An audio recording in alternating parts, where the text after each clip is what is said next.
నమస్తే అండి. నా పేరు గడ్డం సుమన్. నేను అందరికీ తెలిసిన వ్యక్తిని.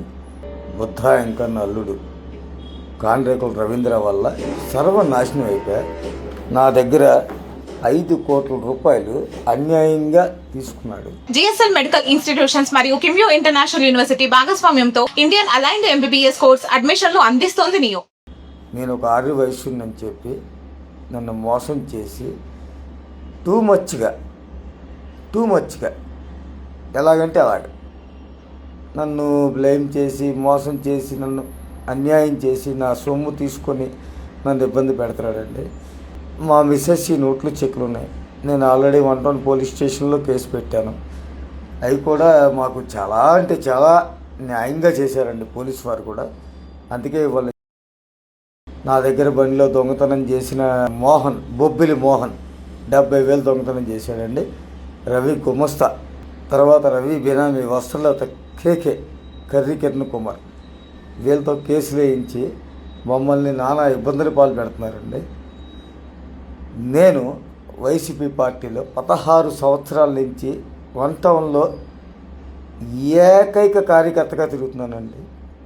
నా దగ్గర కోట్ల రూపాయలు ఉన్నా కూడా నేను ఎవరి దగ్గరికి వెళ్ళి ఏ పదవి ఆశించలేదు, నేను ఏది చేయలేదండి. కానీ జగనన్న నన్ను నా కుటుంబాన్ని రోడ్లు పాలు చేసింది బొద్దా వెంకన్నల్లుడు కాండ్రేకుల రవీంద్ర. ఏ గవర్నమెంట్ ఉన్నా సరే అమ్మవారి గుళ్ళో కాంట్రాక్టులన్నీ వాళ్ళే, అమ్మవారి గుళ్ళో వడ్డీ వ్యాపారాలు చేసేది వాళ్ళే. మీరు కనుక్కోండి, విచారించండి. కానీ నేనైతే చనిపోతున్నానండి. నా భార్య పిల్లల్ని అన్యాయం చేసి చనిపోతున్నాను. నా అన్నదమ్ముడు నన్ను క్షమించాలి, నా భార్య నన్ను క్షమించాలి. నా బిడ్డలు చిన్న పిల్లలు 3rd క్లాస్ 2nd క్లాస్. నేను ఈ రోజున ఈ డెసిషన్ తీసుకోవడానికి కారణం కూడా ఏంటంటే నాకు ఎవరు సాయం చేయట్లా. అన్ని విధాల సర్వనాశనం అయిపోయాను. ఓ పక్కన డబ్బు కోల్పోయా, ఓ పక్కన ఆరోగ్యం కోల్పోయా, ఓ పక్కన కుటుంబ అండదండలు కోల్పోయా, అన్నీ కోల్పోయా. కేవలం 1 and only బొద్దా వెంకన్నల్లుడు కాండ్రేకుల రవీంద్ర. దీనంతటికీ కారణం కూడా దయచేసి నా కుటుంబానికి అన్నదండగా నిలవండి జగనన్న. అంతమించి నేనేం కోరుకోను. 5 కోట్ల రూపాయలు అన్యాయంగా నా దగ్గర తోపాడు. మీరు అడగచ్చు, నీకు 5 కోట్లు ఎక్కడే రాని. ఒంటి మీద 300 గ్రాముల బంగారం వేసుకొని తిరిగేవాడిని. మా ఆవిడ కేజీ బంగారం ఉండేది. నా పేరు మీద సింగినగర్లో సైట్లు ఉండేవి. మొత్తం అమ్మి వడ్డీలు కట్టా రవికే, కాండ్రేకుల రవీంద్రకే. అమ్మవారి గుళ్ళో కోటా ప్రసాద్ గారు, ఆయన దగ్గర 40 లక్షలు తీసుకుని వడ్డీలు కట్టా.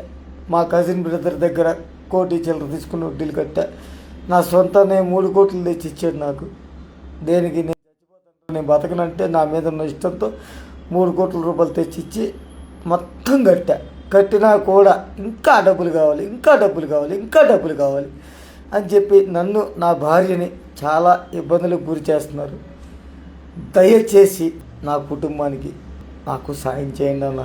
నా వెల్లంబల్ సీనన్న ఒకసారి కులస్తుడివి, నన్ను అందరూ వదిలేశారు. సరే పర్లేదన్న, నా భార్య బిడ్డలకి న్యాయం చేయండి అన్న. ఇదొక్కటే నేను చేతులెత్తి హృదయపూర్వకంగా మనస్ఫూర్తిగా కోరుకుంటున్నాను. విజయవాడ 1 టౌన్కి చెందినటువంటి గడ్డం సుమన్ అనేటువంటి ఫైనాన్స్ వ్యాపారి ఆత్మహత్యాయత్నం చేశారు. అంటే రాజకీయ ఒత్తిళ్ల కారణంగా ఆయన ఆత్మహత్యాయత్నం చేసినట్లు ఒక సెల్ఫీ వీడియోను కూడా రిలీజ్ చేశారు. ప్రస్తుతం ఆ వీడియో సోషల్ మీడియాలో వైరల్ అవుతూ ఉంది. అయితే ప్రస్తుతం అతనికి విజయవాడలో ప్రైవేట్ ఆసుపత్రిలో చికిత్స అందిస్తూ ఉన్నారు. అసలు ఎలా ఉంది అతను ఆరోగ్యం, ఎలా ఉంది, అసలు ఏం జరిగింది, అంటే ఫైనాన్స్ వ్యాపారి రాజకీయ ఒత్తిడికి కారణాలు ఏంటి అనేది మనం ఒకసారి అతని కుటుంబ సభ్యులు ఉన్నారు, భార్య ఉన్నారు, ఒకసారి మాట్లాడే ప్రయత్నిద్దామా. ఏంటి, ఎలా జరిగింది అసలు, అండ్ మీకు ఎప్పుడు తెలిసింది ఆయన ఇట్లా ఒక సెల్ఫీ వీడియో కూడా పెట్టారు? అసలు ఇలా జరిగిందని నాకు తెలియదండి. ఈ విషయం వేరే వాళ్ళు చెప్తేనే మాకు తెలిసింది. ఈ వీడియో కూడా వేరే వాళ్ళు చెప్పారు ఫోన్ చేసి, ఇలా ఏదో వీడియో వస్తుంది చూడండి అని చెప్పని.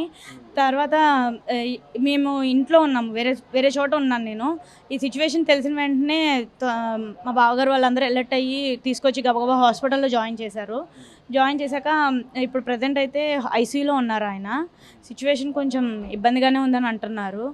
విషయం ఇంకా డాక్టర్ వచ్చి మాట్లాడిన తర్వాత కానీ మాకు ఏ విషయం తెలియదు. మీకు ఎలా తెలిసింది ఆయన ఈ సూసైడ్ అటెంప్ట్ చేసిన సెల్ఫీ వీడియో పెట్టారు కదా, మీకు తెలిసే చేశారా లేకపోతే? మాకు తెలియదండి అసలు మాకు తెలియదు.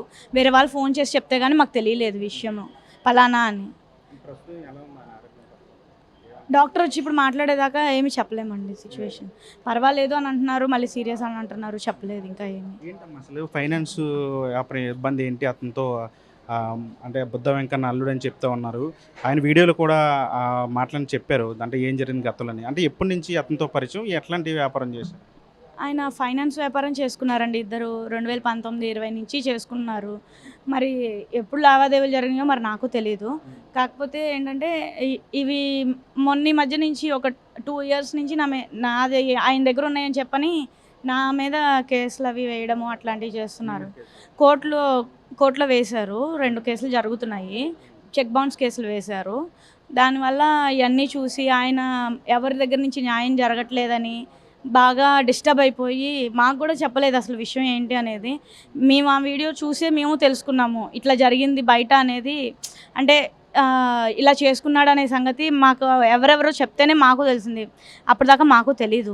చెక్కులను ప్రామిస్ నోట్లు అవన్నీ పెట్టుకుని 5 కోట్లు వసూలు చేశారని చెప్తున్నారు. కట్టారు 5 కోట్లు? కరెక్టేనండి, కట్టారంట. మా వారు కట్టారంట. ఇప్పుడు ప్రెసెంట్ కట్టాల్సిన అవసరం లేదని కూడా చెప్పారు. మరి ఎందుకు అయినా అదే మాకు తెలియట్లేదు. ప్రెసెంట్ ఎక్కడైనా ఈయన కనిపించినా కూడా హెరాస్ చేయడము, ఇంకా మా వాళ్ళు ఇది అవ్వలేదా అది చేయలేదా అని అనడము అట్లా చేస్తున్నారు ప్రెసెంట్. అంటే 2 నెలల క్రితం మీరు కూడా పోలీస్ కంప్లైంట్ ఇచ్చారు. ఏమని చెప్పారు పోలీసులు? స్పందించారు? మాకేం అనిపించలేదండి స్పందించినట్టు. మీరేమని వెళ్ళి అడగటం పోలీసుని? మేము వెళ్ళినప్పుడు మరి వాళ్ళని కూడా కూర్చోబెట్టి మాట్లాడాలి కదండి అని అడిగాము. వాళ్ళు ఏమీ రెస్పాన్స్ అవ్వలేదండి దానికి. మేము పిలిపించి మాట్లాడతాంలేండి, మీరు వచ్చి మాట్లాడారు కదా మీరు వెళ్ళండి అని అన్నారు. ఆ మాట చెప్పారు. అంటే మీకేమైనా మీ హస్బెండ్ ఎట్లా జరుగుతుంది, నాకు నన్ను ఒత్తిడి చేస్తానని చెప్పారు ఈ మధ్యన? అసలు ఏమీ చెప్పలేదండి. మాకేం చెప్పరు ఆయన. బయట ఏం జరుగుతుంది అనేది చెప్పరు. నా దాకా ఏదైనా వస్తేనే కానీ నాకు తెలియదు. అసలు ఇదైనా నా మీద వేశారు కాబట్టి నాకు తెలిసింది, లేకపోతే అసలు అది కూడా నాకు చెప్పేవాళ్ళు కాదు ఆయన. మీ మీద ఎందుకు కేసు వేయడం? నావి 4 చెక్కులు 4 నోట్లు ఆయన తీసుకున్నారు, వాటి మీద వేశారు. అది కూడా అందుట్లో మా దగ్గర పనిచేసిన అతను, మా దగ్గర దొంగతనం చేసిన అతని దగ్గర నుంచి వేయించారు ఒకటి. ఇంకొకటి అసలు మనిషి కూడా నాకు తెలియదు. నేను అతని దగ్గర వ్యాపారం చేస్తున్నానని చెప్పి బట్టలు తీసుకున్నానని చెప్పని అది కూడా నేను వాస్తవంగా ఆ కేసు మీద నేను కోర్టులో ఉన్నానండి. చెప్పాలంటే ఆ కేసు మీద నేను కోర్టులో ఉన్నాను. ఆ కోర్టులో ఉన్నప్పుడే నాకు ఇలా ఫోన్లు వచ్చినాయి, గబగబా రావాల్సి వచ్చింది. అంటే ఇలా జరిగింది, ఆయన వీడియోలు ఇవన్నీ చెప్పారు, అది కరెక్ట్ కాదు, ఇది జరిగింది ఇది అని వాళ్ళు ఏమైనా చెప్పే ప్రయత్నం చేస్తారు? రవి అసలు ఎవరు ఫోన్లో అయితే ఏం చేయలేదండి ప్రస్తుతం. కోరుకుంటున్నారు మీరు? అంటే మీకు ఏమైనా రక్షణ కావాలనుకుంటున్నారు? మా కుటుంబానికి బాగుండాలని మేము ఎవరిమైనా కోరుకుండేది.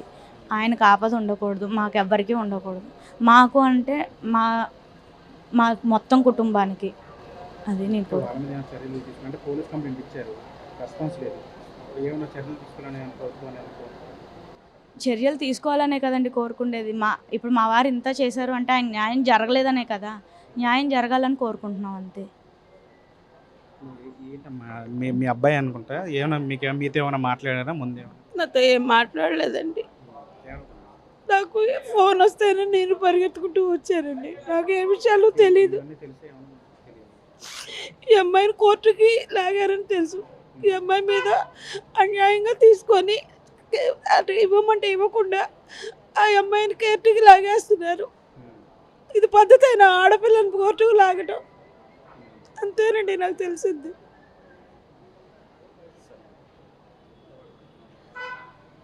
ఇది కుటుంబ సభ్యులు, భార్య కుటుంబ సభ్యులు, తన తల్లి చెప్తూ ఉన్నారు. అంటే ఫైనాన్స్ వ్యాపారం చేస్తున్నారని తెలుసు కానీ ఇవన్నీ జరిగినట్లు తెలియదని చెప్తున్నారు. అంటే తన చెక్కులు కూడా తీసుకున్నాడు, అందుకనే వాటి మీద కూడా కేసులు వేసి తనను కూడా ఇబ్బంది పెడుతున్నారని చెప్పి ఆ సొమ్మను భార్య చెప్తా ఉన్నారు. అంటే తమ కుటుంబానికి రక్షణ కావాలని చెప్తూ ఉన్నారు. అంటే రాజకీయ ఒత్తిడి కారణంగానే తన భర్త ఈ దారుణానికి ఒడిగట్టారు. ప్రస్తుతం అతనికి చికిత్స కొనసాగుతుంది. ఇంకా 10 రోజులు గడిస్తే కానీ ఏం జరుగుతుంది, ఎలా ఉంటుంది ఆరోగ్యం అనేది డాక్టర్లు చెప్పలేమని చెప్పారని చెప్పి అతని భార్య కూడా చెప్తా ఉన్నారు. ఏదేమైనప్పుడు కూడా ఒక ఫైనాన్స్ వ్యాపారం చేసినటువంటి విజయవాడలో ఒక ఫైనాన్స్ వ్యాపారం చేసేటువంటి ఒక వ్యక్తి ఫైనాన్స్ వ్యాపారి ఈ విధంగా సూసైడ్ చేసుకోవడం, రాజకీయ నాయకులకు సంబంధించినటువంటి పేర్లు చెప్పడం ప్రస్తుతం ఇదంతా కూడా చర్చనీయాంశం అవుతుంది. చూడాలి మరి అంటే కుటుంబానికి ఎట్లాంటి న్యాయం జరుగుతుంది, ఇందులో వాస్తవాలు ఏంటనేది కూడా తెలియాల్సిన పరిస్థితి మనకి కనిపిస్తుంది. నానితో మనీ RTV విజయవాడ నుంచి.